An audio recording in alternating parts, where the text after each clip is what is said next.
শহীদ জিয়ার যে বিএনপি, বেগম খালেদা জিয়ার যে বিএনপি, সেই বিএনপির আদর্শ বাংলাদেশপন্থী রাজনীতি করেন, তাহলে আপনাদের যে হারানো অতীত আছে সেটা ফিরে আসবে।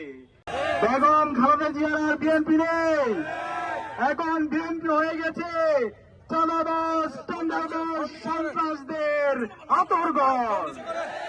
জুলাই বিপ্লব পরবর্তী আমরা আশা করেছিলাম যারা মুসলিম ছিল, যারা দীর্ঘ ফ্যাসিবাদ বিরোধী আন্দোলনে আমাদের সহযোদ্ধা ছিল, তারা জুলাই বিপ্লব পরবর্তী শহীদদের আকাঙ্ক্ষাকে ধারণ করে নতুন বাংলাদেশ বিনির্মাণ করার জন্য কাজ করবে।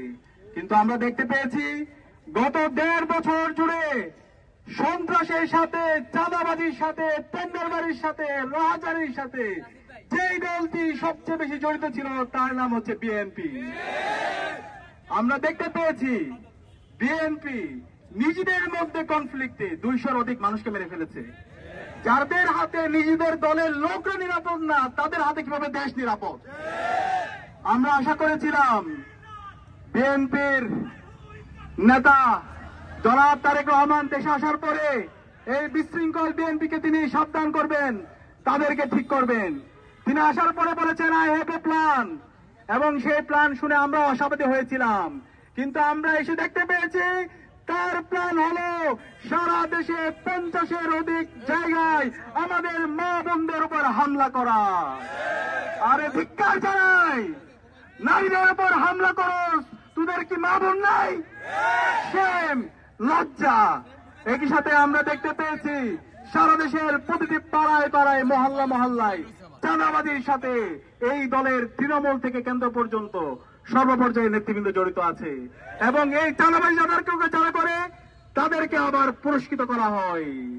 একই সাথে আমরা দেখতে পেয়েছি তার প্ল্যানের মধ্যে বাংলাদেশে জুলাই বিপ্লব পরবর্তী বাংলাদেশের প্রতিটি ক্যাম্পাসে ক্যাম্পাসে যে গণতান্ত্রিক ধারা শুরু হয়েছে ছাত্র সংসদ নির্বাচনকে কেন্দ্র করে, সেই নির্বাচনকে জনাব তারেক রহমানের নির্দেশে নির্বাচন কমিশনের সামনে মত তৈরি করে এবং বিচার বিভাগকে প্রভাবিত করে শাহজালাল বিজ্ঞান ও প্রযুক্তি বিশ্ববিদ্যালয়ের ছাত্র সংসদ নির্বাচনকে বন্ধ করে দিতে। আমার কাছে মনে হয় এই বিএনপি 12 ফেব্রুয়ারি পর্যন্ত যাওয়ার আগে তারা আগে পরাজয় মেনে নিয়েছে। আমরা চাই আপনারা আগে থেকে পরাজয় বরণ করার দরকার নেই, সুস্থতার রাজনীতি করেন। শহীদ জিয়ার যে বিএনপি, বেগম খালেদা জিয়ার যে বিএনপি, সেই বিএনপির আদর্শ বাংলাদেশপন্থী রাজনীতি করেন, তাহলে আপনাদের যে হারানো অতীত আছে সেটা ফিরে আসবে। আমি অনুরোধ করবো জনাব তারেক রহমানকে, এখনো সময় আছে, আপনার দলকে আপনি সংস্কার করেন।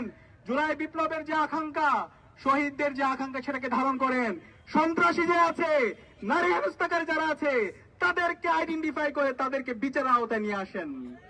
এবং আমরা দেখতে পাচ্ছি জনাব তারেক রহমান ঘন্টার পর ঘন্টা বক্তৃতা দেয়, কিন্তু তার সারা দেশের বক্তৃতার মধ্যে হায়ের পক্ষে আমরা কোনো ক্যাম্পেইন দেখতে পাই না।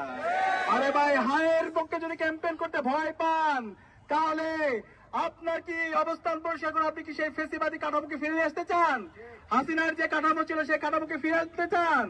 আমরা বলতে চাই আপনার অবস্থান পরিষ্কার করেন। বাংলাদেশে যদি রাজনীতি করতে হয় এই হায়ের পক্ষে ক্যাম্পেইন করতে হবে, জুলাইয়ের আকাঙ্ক্ষাকে ধারণ করতে হবে, শহীদদের আকাঙ্ক্ষাকে ধারণ করতে হবে, ইনসাফের পক্ষে কথা বলতে হবে, এবং সন্ত্রাসী, চাঁদাবাজ, দুর্নীতিবাজদের বিরুদ্ধে জিরো টলারেন্স দিতে ঘোষণা করতে হবে।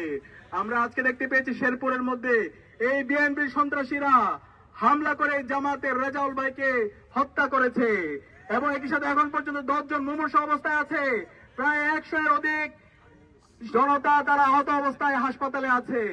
আমরা কোয়েশ্চেন করতে চাই নির্বাচন কমিশনকে, আপনারা কি করেছেন? যখন এই প্রার্থীদের উপর হামলা হচ্ছে, জনগণের উপর হামলা করছে, রাজনৈতিক দলগুলোর উপর হামলা হচ্ছে, তখন এই আইন শৃঙ্খলা বাহিনীকে আমরা পালাতে দেখেছি।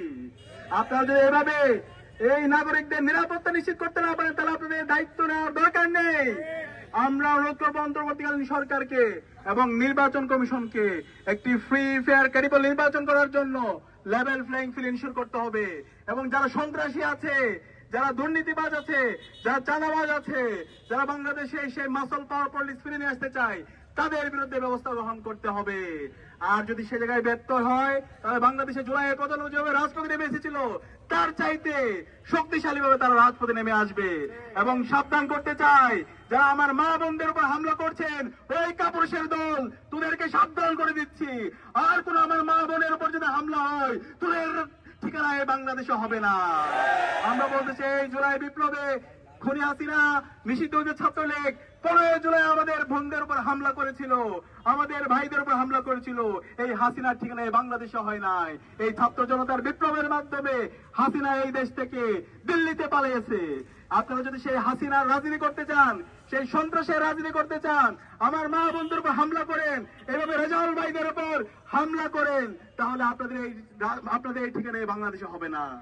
আমরা অনুরোধ করব সকল রাজনৈতিক দল, সকল ছাত্র সংগঠন, সিভিল সোসাইটি, মিডিয়া সবাইকে দায়িত্বশীল আচরণ করার জন্য।